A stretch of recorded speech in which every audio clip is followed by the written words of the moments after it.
Alors dans le cadre de la situation professionnelle que vous avez à réaliser, qui est de développer son commerce durant une crise sanitaire, eh bien l'une des compétences les plus évidentes, c'est de réorganiser l'espace commercial. Alors, qu'est-ce qu'en fait je vous demande? Eh bien, c'est comme vous avez pu le voir, durant cette crise, la structure en fait de votre espace de vente, de votre magasin, a dû se transformer. En fait, se transformer littéralement, physiquement, d'accord? Et ce qui est important de montrer dans cette situation professionnelle, c'est comment vous avez adapté le parcours client. Et pour ça, le mieux, c'est de retranscrire ce parcours client de façon chronologique. Donc vous allez commencer par l'entrée magasin, puis le circuit client, la partie soit vente, soit encaissement, et enfin comment il ressort. Donc il y a beaucoup de choses à dire là-dessus. Premièrement, l'entrée du client, vous avez peut-être mis un pôle sanitaire en fait spécifique pour la désinfection notamment des mains, mais aussi peut-être pour l'affichage des mesures sanitaires spécifiques qu'il est important de montrer. Certains magasins ont mis en place aussi des masques obligatoires. Donc dans ce cas-là, souvent le magasin fournit soit des visières, soit des masques, il faudra le montrer. Et peut-être qu'aussi, lors du circuit client, vous avez peut-être à nous montrer un balisage au sol permettant de montrer aux clients les distances de sécurité, peut-être un circuit client obligatoire à suivre avec des flèches, on a vu ce genre de choses. Mais aussi peut-être d'autres pôles de désinfection, voire d'autres informations sanitaires à certains endroits précis du magasin, puisque peut-être que vous avez différentes mesures sanitaires en fonction des univers, en fonction de la dangerosité de certains produits.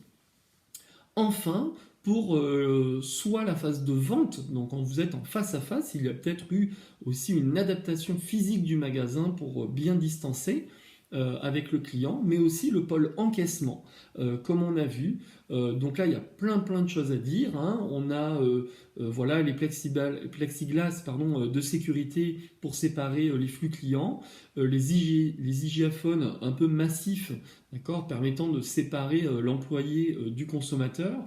On a vu aussi privilégier les méthodes de paiement sans contact. On a vu les terminals de paiement recouverts de film plastique. On a vu beaucoup de choses, on en a déjà parlé ensemble.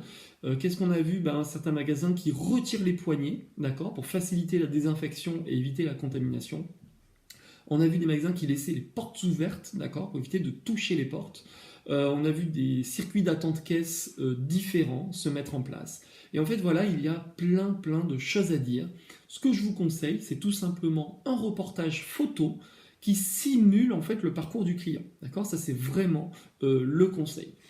À l'intérieur de ce reportage photo, vous ferez un zoom, ça c'est capital, sur le matériel spécifique qui a été mis en place avec son utilisation et son fonctionnement, et un gros zoom, enfin, sur les mesures sanitaires mises en place, et notamment les affichages de mesures sanitaires pour informer le client, pour faire apprendre au client comment ça fonctionne.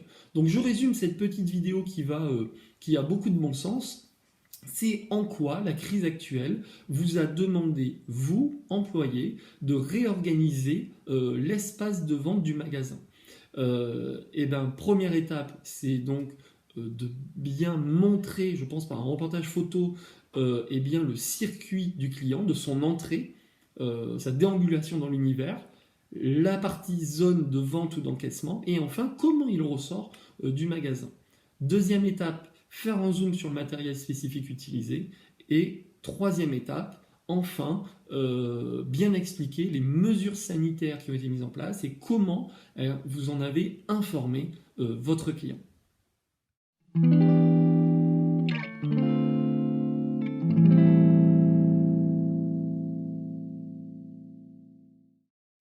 Tu aimes le commerce? Alors abonne-toi.